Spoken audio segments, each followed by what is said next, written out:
A very good morning, and I bring warm greetings in the name of my Lord and Savior Jesus Christ. Welcome to our 33rd Mnemonic in Internal Medicine. We're still in the domain of pulmonology. Today we're breaking down classification of pulmonary hypertension as per who? The World Health Organization, of course. And the mnemonic is AVOTM. Just a quick scripture to encourage you this morning, guys. The book of Galatians chapter 6 verse 9 says, "Let us not become weary in doing good, for at the proper time we will reap a harvest if we do not give up." Persevere. Keep on keeping on in doing good. Amen. And quick joke.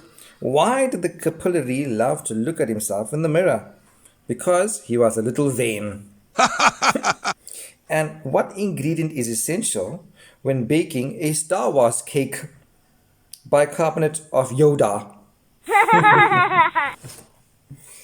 Okay, guys, so the definition of pulmonary hypertension refers to a mean pulmonary arterial pressure of about 25 millimeters mercury at rest, or a mean pulmonary arterial pressure of above 30 mils mercury with exercise measured with right heart catheterization.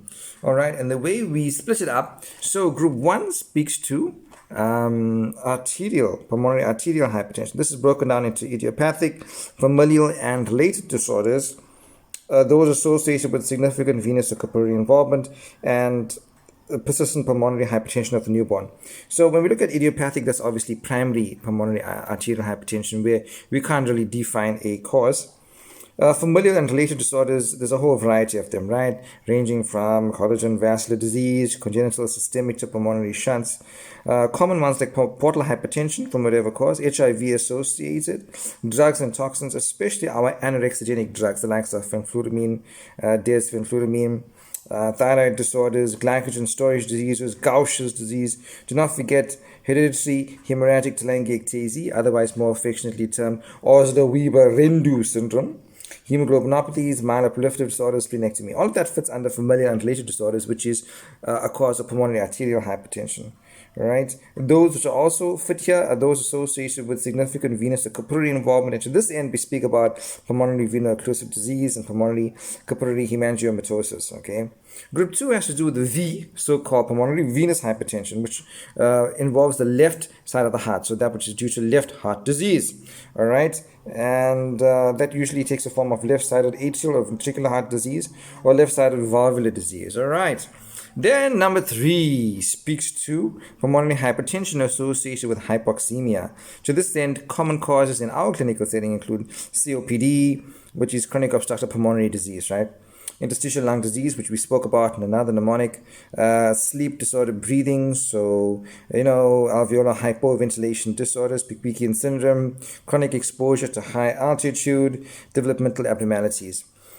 Class 4 is caused by what we term CTIF, which is chronic thromboembolic pulmonary hypertension. It has a thrombotic cause, usually due to thromboembolic obstruction of the proximal pulmonary arteries or thromboembolic obstruction of the distal pulmonary arteries or pulmonary embolism in the way of tumor, parasites, or foreign material.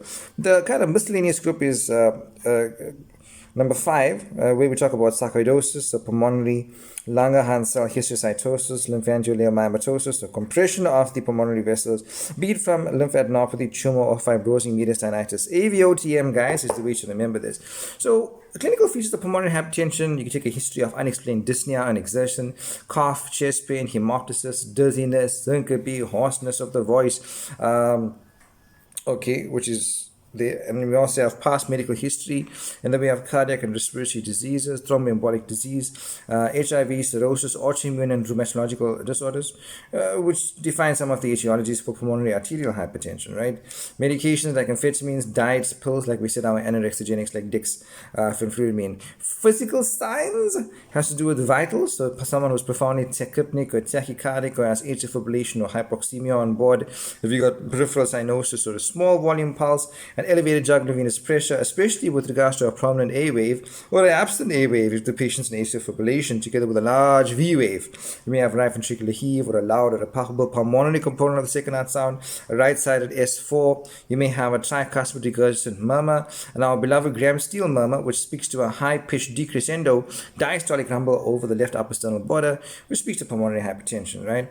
and attendant pulmonary regurgitation. You may have crackles on lung auscultation, a congested liver, ascites, and ankle edema. Basic investigations, guys, on your labs. You want to do a full blood count, urea electrolytes, your liver function, bilirubin, INR, albumin, and anti-nuclear factor is a good idea, and rheumatoid factor as well as the anti-cyclic citrullinated peptide to define rheumatoid disease. Okay, anti-scleroderma 70, anti-centromere antibody, erythrocyte sedimentation rate, HIV serology, and TSH to define some of the causes in group 1 and 5 specifically.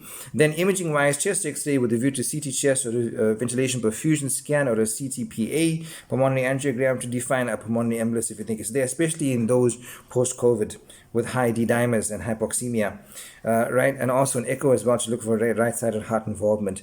An ECG is a good idea as well. You're going to see changes like a right bundle branch block, right axis deviation, right ventricular hypertrophy with a strain pattern. Okay, you may even see an S1, Q3, T3, which speaks to pulmonary embolism, or you just may have a very non-specific sinus tachy, which is very common. Overnight polysomnography will, if we suspect obstructive sleep apnea. Arterial blood gas, pulmonary function test. Special test is right heart cath with vasoreactivity testing. Okay, how do we manage pulmonary hypertension in general? You use diuretics and oxygen and anticoagulation. Those are principles. Calcium channel blockade can be used if you have a positive vasoreactivity test in high doses. Then the other guys to use is endothelin receptor antagonists, the likes of bosentan, ambrisentan, phosphodiesterase 5 inhibitors, the likes of sildenafil, tadalafil, prostanoids and soluble guanylate cyclase stimulants, which is called riociguat, which is the new kid on the block. And of course, you want to treat the underlying cause. If there's hypoxemia, you address that. If there's a left heart disease, you address that. If there's thromboembolic phenomenology, you address that. Okay, if there's sarcoidosis, etc., you address that. You can also offer atrial septostomy and lastly, lung transplant. All right, so there you have it, guys. Causes or classification, rather, pulmonary hypertension as per the WHO. AVOTM. God bless you.